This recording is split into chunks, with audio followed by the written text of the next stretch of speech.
¿Cómo está Camilo? Doctor, buenas noches, ¿cómo está? ¿Qué tal? Gusto Gusto de... de verte. Mucho gusto. Dime, ¿cómo están los participantes? Mira, Federico también se ha hoy día puesto de acuerdo con, con la comisión que organiza el tema de la conferencia virtual. Él Ya, va a estar hablando el tema eh, el tema sostenible, todo lo que es el tema sostenible. correcto, correcto. Qué bien, qué bien. Sostenibles, todo, y a enfocarlo desde un tema político también, ¿no? Cómo esto va a partir de la estrategia de convergencia hacia a un proceso también político, ¿no? Y ligado también Ya, con Clara Villa, me gustaría que ella hable el tema de lo que son proyectos legislativos, que ella tiene gran experiencia. ya, Y ya. usted, doctor, ya hablaría el tema de lo que es la estrategia, pues, ¿no? Empezamos creo que con la estrategia ahora. Bueno, abordaremos algo respecto a ese aspecto, tema, ¿ya? tema es, el tema ha sido inspirado también en un proceso muy importante, ¿no? La unidad patriótica y progresista, ¿no? Es un tema Claro. importantísimo de la unidad patriótica y progresista, no solamente,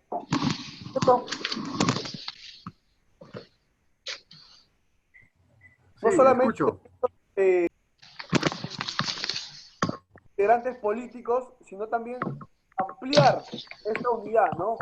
A Claro. través de los patriotas, ¿no? Rumbo al bicentenario, que es lo más importante, ¿no? Está Ya. ingresando José Valencia también. José Valencia, buenas noches. Gusto de que hayas ingresado.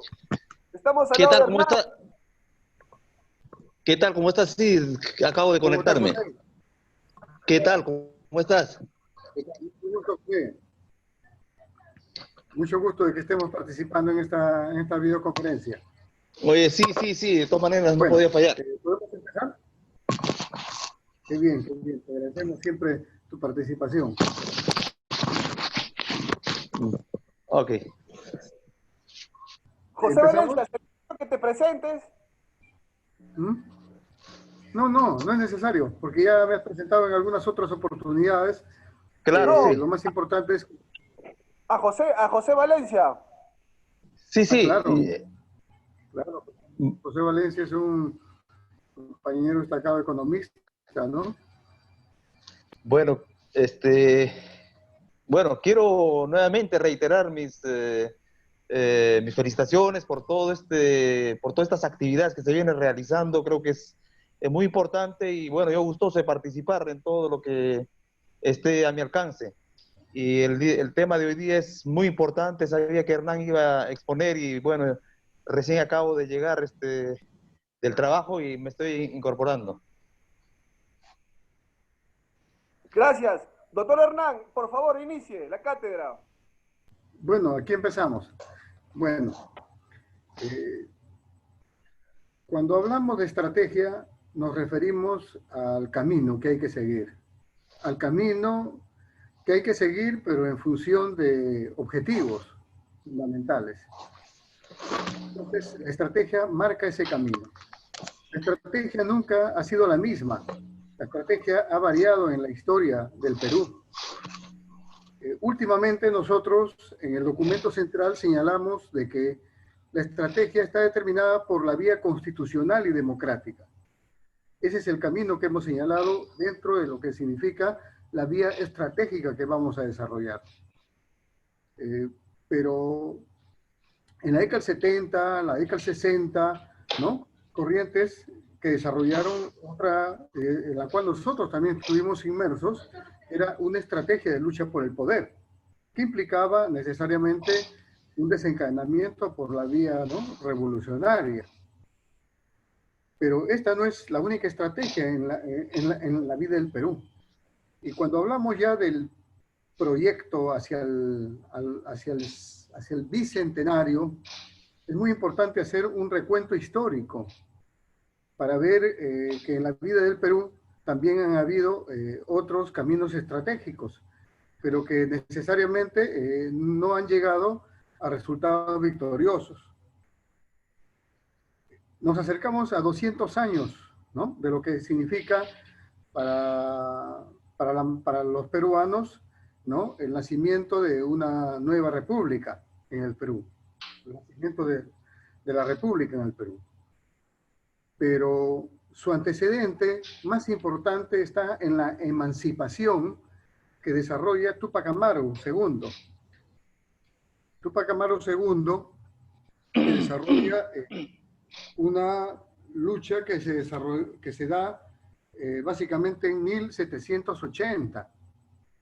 Una lucha que va a luego desencadenar, ¿no?, de una forma, podríamos decir, de fracaso, prácticamente en el año 1782, ¿no?, en la cual fracasa toda esta experiencia. Y fue un levantamiento, ¿no?, que no se dirigió solamente en un ámbito exclusivamente regional, Cusco o determinadas zonas, ¿no?, donde predominaba, lógicamente, la población tahuantinsullana, la población de los pueblos, ¿no?, originarios, ¿no?, sino fue un llamamiento a América. O sea, no significó simplemente una lucha emancipadora que se quedó en ese plano, ¿no? Fue una lucha verdaderamente que llegó a impactar más allá de lo que significaron las fronteras en nuestro país. Es un antecedente fundamental en la lucha emancipadora en nuestro país, porque marca la base de la nacionalidad.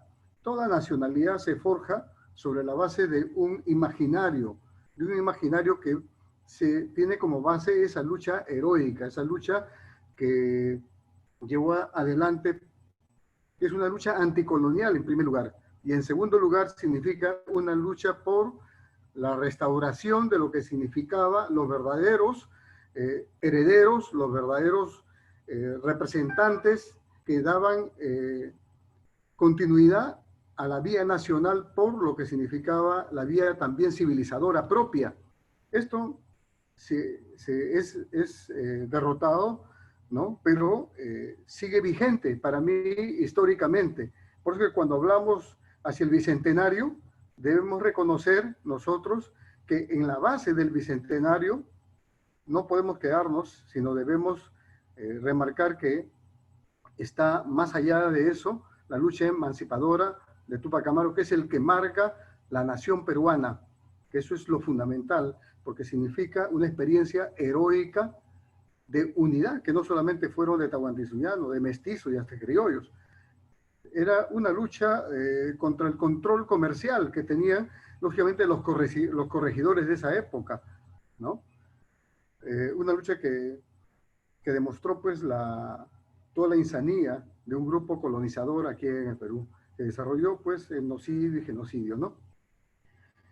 Por otro lado, también es muy importante reconocer de que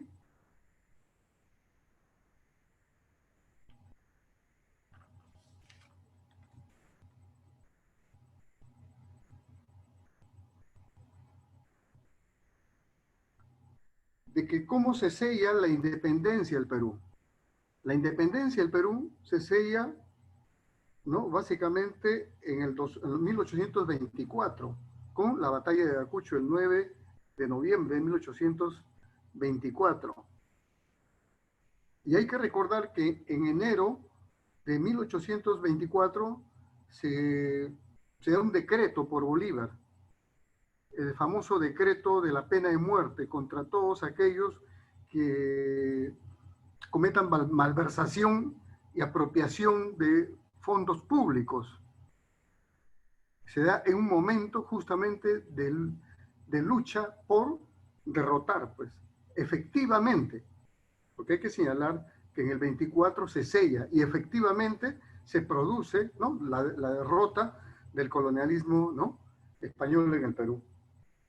Pero esta se da en base a una gran unidad, donde ya no participan solamente los criollos, donde no participan solamente algunos mestizos, donde no están solo presentes los inmigrantes, sino en la gran batalla donde vuelve a participar, como participó en las guerras con Chile, prácticamente todas las fuerzas, ¿no?, que provienen del Perú profundo, que participan y producen esta derrota, esa gran unidad a la que se tiene que convocar, para producir cualquier batalla que sea no solamente heroica, sino que tenga que ser una victoria triunfante. Pero también hay que reconocer de que si esta unidad no se sostiene y desde arriba no se conduce esa unidad, esta deviene en derrota. Y es lo que se produce posteriormente, después de la salida de Bolívar, que dejan sin efecto prácticamente ese decreto, ¿no? Y se restaura, bueno, y se instala prácticamente una república, ¿no? Principalmente en un primer momento de militares, ¿no? Y luego, pues, totalmente una república aristocrática, ¿no? Y eso significa el fracaso de un proceso de lucha no solamente emancipador, sino de liberación nacional y social en el Perú. Entonces, en la estrategia, cuando hablamos de los objetivos y de los caminos, tenemos que ver que está muy vinculado a la lucha antimonopólica o a la lucha anticolonial, que es la lucha contra toda opresión de una u otra forma de fuerzas que tienen injerencia interna y que en los países se ha modificado, porque han habido formas coloniales, semicoloniales, neocoloniales, formas diversas de cómo se produce ese dominio y sigue presente. Y por lo tanto, tiene una injerencia en la existencia del Perú. Hoy día, por ejemplo, presión financiera, tenemos la presencia de los cárteles, de la droga, del narcotráfico, de la trata, de todo lo que significa la criminalidad organizada en el mundo que dirige la economía subterránea y está presente. Y hoy día las características de la lucha por la soberanía también en las condiciones actuales tiene otras características, tiene otras exigencias de acuerdo al desarrollo que han adquirido los países, las naciones, en el desarrollo económico, en el desarrollo de la integración, en el desarrollo de la ciencia, la tecnología. Entonces,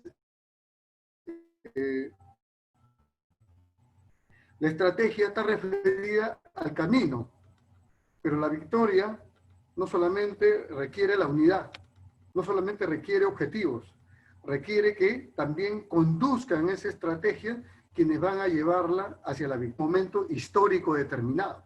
Entonces, el adoptar el camino constitucional y democrático se produce en una circunstancia histórica también, social, ¿no? Y de correlación de fuerzas determinadas que lleva a plantear que esta es la vía.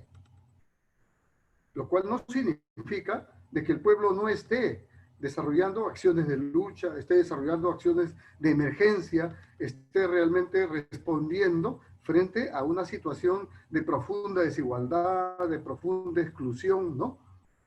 No significa que no se esté dando. Otro aspecto muy importante también a destacar en la primera parte de lo que se menciona, hacia el bicentenario, hay un trabajo de Julio Kotler, Clases, Estado y Nación, donde Julio Kotler, una parte de sus trabajos se refiere a que en el Perú no existió realmente una verdadera liberación. Lo que existió es un proceso anticolonial que tiene características emancipadoras, pero que no llega a ser una revolución, que por las características que se dio en 1821 le correspondía una revolución prácticamente burguesa, una revolución capitalista. Dice Julio Kotler, no se dio esa revolución capitalista o esa revolución, ¿no?, que prácticamente significaba entrar en un desarrollo propio, nacional, aquí en el Perú. Por eso que en el Perú se dio, con la presencia de toda esta emancipación, se dio, por ejemplo, la destrucción de los obrajes. Esas pequeñas manufacturas que eran fuertes en el mercado colonial español, prácticamente terminaron por ser ahogadas por la importación de artículos textiles que exportaba Inglaterra. Inglaterra apoya, tiene sus intereses y se expande en ese proceso. Entonces, nosotros ingresamos a un circuito comercial internacional, ¿no?, en un mercado mundial donde teníamos que tener prácticamente un proyecto de carácter nacional para poder, ¿no?, asegurar que esto significa una verdadera liberación nacional y social que implique el desarrollo propiamente, ¿no?, interno y nacional. Entonces, leyendo un comentario que hace, por ejemplo, que hace Martín Tanaka a este trabajo de Julio Kotler, él dice, hubieron intentos frustrados de recomposición, dice, por el gobierno militar, que fue proyectos, o sea, refiriéndose esta lucha antioligárquica que tenía como tema central, como problema central el problema de la tierra y el problema del indio, que es lo que señala Mariátegui, ¿no? Tiene su atención efectiva en una profunda reforma en el año 1968, ¿no? Entonces, hace un comentario y dice, criterios frustrados de recomposición, intentos frustrados de recomposición, ¿no? Dice, el gobierno militar y los proyectos ideológicos de la década del 80 contribuyeron, dice, sin duda, a crear el malestar social que afecta al actual presidente Toledo y ayuda a entender el fracaso de la transición democrática, ¿no?, del tiempo reciente. Es decir, no valora de que, si bien, o sea, no valora que esta profunda transformación viene a ser parte de una transformación estructural fundamental en la sociedad peruana, que era necesario, porque había una serie de antecedentes, como fueron las luchas por la tierra, ¿no?, como fueron algunos levantamientos insurreccionales, como con la experiencia del MIR, ¿no? Y habían, pues, todo un retraso, no solamente ya en relación con lo que significaba, ¿no?, las exigencias del cambio, ¿no?, económico, frente a los cambios también que se desarrollaban, ¿no?, prácticamente después de la Segunda Guerra Mundial, ¿no?, una profunda desarrollo de las economías a nivel mundial, ya en una fase de industrialización y de desarrollo monopólico, prácticamente totalmente vinculados casi a una estructura económica de tipo, ¿no?, bananero. Entonces, de enclaves fundamentalmente, ¿no?, totalmente limitados. Y en el agro, ¿no?, y un agro con una estructura básicamente atrasada, ¿no?, por sus relaciones básicamente precapitalistas, serviles, semiserviles, ¿no?, una economía, una pequeña economía de mercado interno muy reducido, entonces con un gran centralismo y una gran presión social. Entonces era una necesidad, retrasado sí, pero era una urgencia, una necesidad. ¿Y por qué no se dio eso en el transcurso de lo que significó, ¿no?, el esfuerzo que desarrolló la generación del 20, que es la generación de Mariátegui, ¿no? Entonces, tiene que ver con el problema de la clase dirigente. Estaba el programa, el gran debate que desarrolla Mariátegui con toda una serie de pensadores de su época, realmente sembraron las bases de un gran proyecto, como lo fue emergente, como lo fue Túpac Amaru, con todas sus limitaciones en esa época. Igual lo desarrolló toda la generación del 20. Esa generación del 20 desarrolló los fundamentos. ¿Dónde estuvo el problema? Había programa, había una visión de partido, había una visión de cómo desarrollar, ¿no?, la alianza, había una visión del camino a desarrollar, o sea, en parte, ¿no?, porque ahí está el debate entre Aya y Mariátegui respecto al camino, ¿no?, que tenía que desarrollarse. Estuvo en el problema de la clase dirigente y los caminos que se quisieron utilizar. Fracasaron las experiencias, ¿no?, y fracasó el tipo de conducción. Entonces, ahí es muy importante la evaluación en torno a los proyectos históricos y la conducción, la estrategia, la táctica. Es todo un componente y los proyectos que se levantan, ¿no? Entonces yo veo que hacia el camino que tenemos nosotros, hacia el Bicentenario, han habido varios esfuerzos de proyectos nacionales, ¿no?, como el de Túpac Amaru, como el de la generación del 20, como el que va a desarrollar Velasco Alvarado, como el que desarrollará la izquierda nacional en el Perú, porque hay que reconocer el rol de la izquierda nacional desde el MIR, y que luego después se va a desarrollar distintas vertientes que no van a corresponder a las corrientes internacionales. Si bien es cierto, Mariátegui nunca fue parte de la Tercera Internacional, fue prácticamente criticado, ¿no? Él desarrolló una visión propia, el camino nacional, pero propiamente estuvo dentro de lo que significaba de una u otra forma con la línea, ¿no?, internacional, con sus diferencias, la izquierda nacional con el camino propio, ¿no? Es otra experiencia que culminó con un gran esfuerzo que fue Barrantes Lingal.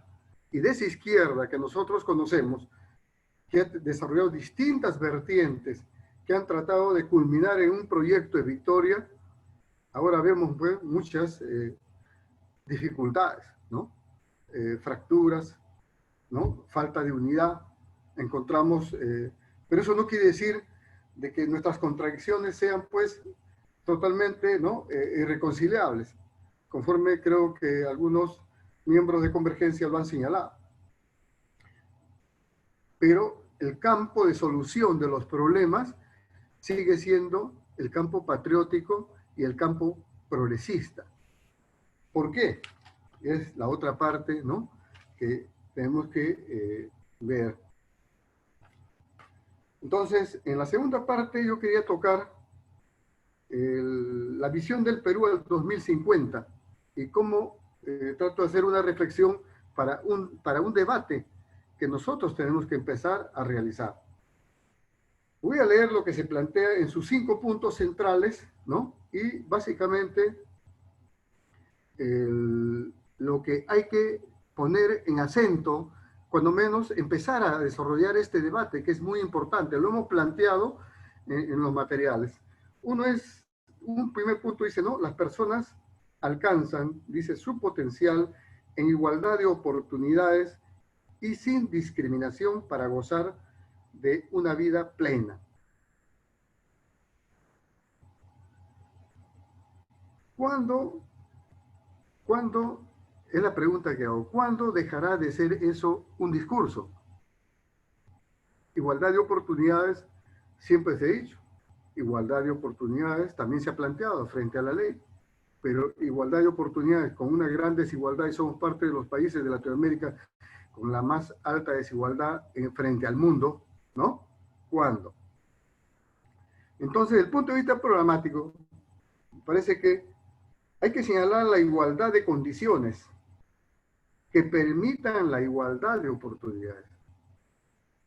Es decir, nadie puede ser igual si no puede llegar pues, a una escuela de calidad.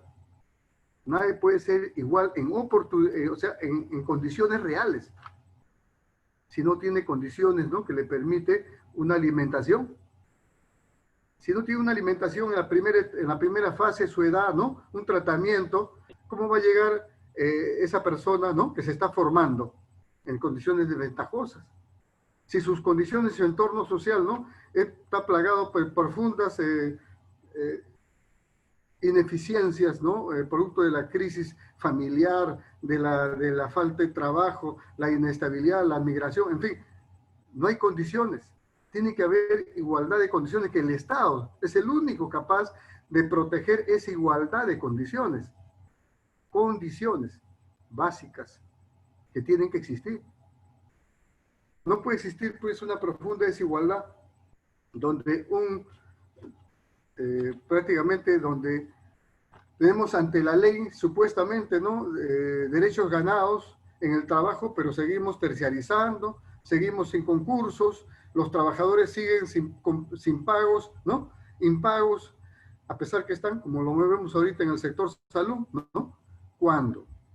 Cuando tiene que existir, ¿no?, verdaderamente una situación de igualdad, ¿no? O sea, de condiciones. Hay algo que señalaba, estaba viendo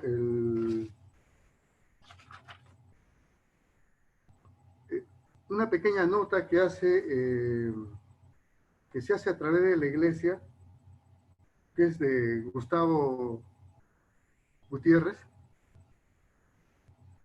que habla acerca de la desigualdad, muy, muy breve, dice, ¿no? Para la iglesia, ¿no? Ellos señalan de que es una opción propiamente católica, es una opción cristiana, es una opción de fe. Pero dice que lo grave es cuando no se hace nada por cambiar eso. No se reconoce al otro como igual, ¿no? De superar esta desigualdad, cuando no se reconoce que hay que cambiar eso, efectivamente. Simplemente llega a ser un discurso. ¿Qué diríamos nosotros? Si tú no reconoces, dices, viva la patria, ¿no? Vamos a celebrar el bicentenario y no reconozco que el que está a mi lado, ¿no? Que está con los pies descalzos, ¿no? Que está con profundas desigualdades, ¿no? Que está atosigado por toda una carga de intereses, ¿no? Leoninos. No reconozco que es un peruano que necesita, ¿no? Una atención. Si no reconozco que hemos crecido económicamente, uno de los países que se consideraba la estrella líder en América Latina, que no ha invertido en salud, y no reconozco que realmente, ¿no? Esa desigualdad no ha sido superada, pues esos son discursos. Entonces, lo que tenemos que hacer es que no puede existir un discurso, un doble discurso, ¿no? Por un lado, y por otro lado es la realidad, ¿no? La práctica, ¿no? O sea, por un lado, decimos, ¿no? De que vamos a festejar, ¿no? Realmente ese bicentenario, ¿no? ¿En qué condiciones? Tenemos que preguntarnos sobre eso. Hay otro tema que señala la necesidad, la importancia de una gestión sostenible de la naturaleza y medidas frente al cambio climático. Entonces nos preguntamos, sostenible. Sostenible, es decir, con la capacidad de asegurar, no solamente para nosotros actualmente, como dice hay un acuerdo de Brundtland, en la cual se señala de que este desarrollo, no solamente para nosotros, para la generación presente, sino para las generaciones futuras, que existan los medios necesarios para poder realmente asegurar, ¿no? Las condiciones de vida, ¿no? Que asegura la especie humana. Y para eso necesitamos nosotros un desarrollo sostenible. ¿Es posible ese desarrollo sostenible, por ejemplo, en nuestro país, si seguimos con una economía neoextractivista? Si por ese neoextractivismo estamos destruyendo estrategias de desarrollo, estamos destruyendo potencialidades que se requieren para todo el ecosistema que tiene que ver no solamente con el país, sino con el planeta. Como nosotros somos parte de toda la cuenca amazónica, que genera oxígeno, que genera agua dulce, ¿no? Que se genera una alta biodiversidad que prácticamente es la riqueza del siglo XXI, que tenemos un mar con alta, ¿no? Calidad de sus productos hidrobiológicos, del cual solamente extraemos más, casi del 80% que se va en harina de pescado y que no sirve para consumirlo, ni siquiera en una actividad productiva transformadora en el país, lo exportamos. Cuando no cuidamos ese mar y estamos botando aguas hervidas, como el caso que se ha visto ahora último, en el caso, me parece, de Lambayeque, o en una de las zonas, ¿no? Donde es realmente un ecosistema, es una zona tan hermosa que está siendo destruida por un camal y no hay quien diga nada, ¿no? Sigue pasando por más que se haga el registro de los daños, el registro de las demandas y de las denuncias en un Ministerio del Ambiente. Cuando no modifiquemos de manera real esa situación, no vamos a modificar esa realidad. Y por otro lado, si nosotros tenemos que avanzar en lo que significa el cambio climático, tenemos que avanzar en la necesidad de modificar el sistema que origina este problema, que significa la energía fósil que estamos utilizando. Y tenemos, por lo tanto, que entrar en un nuevo uso de fuentes energéticas, la energía solar, la energía eléctrica, la hidroenergética, ¿no? En fin, hay otras fuentes de energía que tienen que necesariamente ser utilizadas y tiene que desarrollarse también en nuestro caso, una revolución productiva que integre todas las cuencas, las cabeceras de cuenca, para que esas cabeceras de cuenca produzcan agua. Se desarrolle la forestación y no como está ocurriendo ahora, la destrucción, porque se explica en algunos casos por costumbres milenarias, ¿no? Que va y se utilizaba antes para abonar el suelo, cuando los ecosistemas permitían de que en una etapa cercana hacia los tiempos de invierno no se genere un problema, ¿no?, de incendios forestales, porque ya hoy día estamos en cambios bruscos de temperatura. Los cambios atmosféricos se han producido y ya no son los mismos. Y por otro lado, de que también hay que señalar de que hay un minifundismo enorme que obliga a una presión por avanzar en la búsqueda de tierras. Y también la presión de grandes grupos, como el caso de Brasil, con el caso Bolsonaro, que se denuncia prácticamente para poder desarrollar grandes complejos turísticos. Es decir, mientras que no se avance en la región, que es una de las regiones muy importantes en el sostenimiento de los ecosistemas y en nuestro propio país para desarrollar, ¿no?, la defensa sostenible y el cambio climático, no se va a poder resolver. Es el cuándo. Y el desarrollo de una revolución productiva que tiene que estar vinculada a un encadenamiento que significa generar alto valor agregado, ¿no?, integrado en el país. Otro tema, otro aspecto que toca la visión del 50, dice desarrollo sostenible.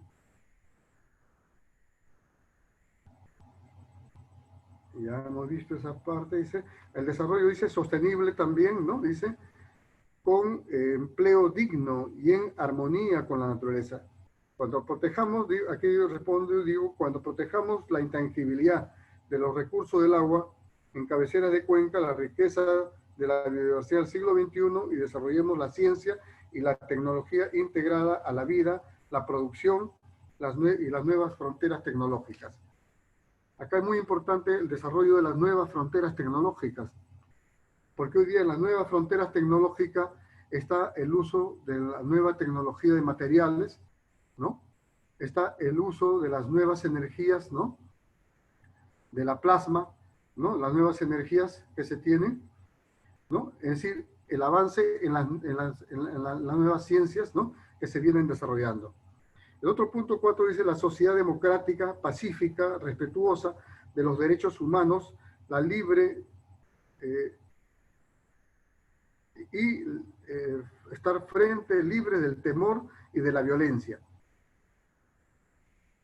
Acá es muy importante también cuando planteamos una sociedad democrática, correcto, eso necesitamos nosotros, apostamos una sociedad democrática, constitucional y democrática, pero la democracia actual ha venido siendo degradada, y ha venido siendo degradada porque no se cumplen las condiciones que permiten una sociedad democrática.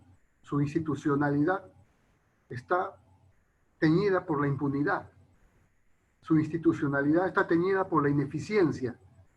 Su institucionalidad está teñida por el patrimonialismo que todavía existe en nuestro país, por el clientelismo, por el caciquismo y fundamentalmente ahora por el problema de lo que significa la criminalidad organizada en el Perú, que es la que no existe otra forma de explicarnos por qué se ha tenido que maniatar tanto al Estado, de tal forma que el Estado prácticamente está sin ojos, sin manos, sin voz, está casi totalmente maniatado.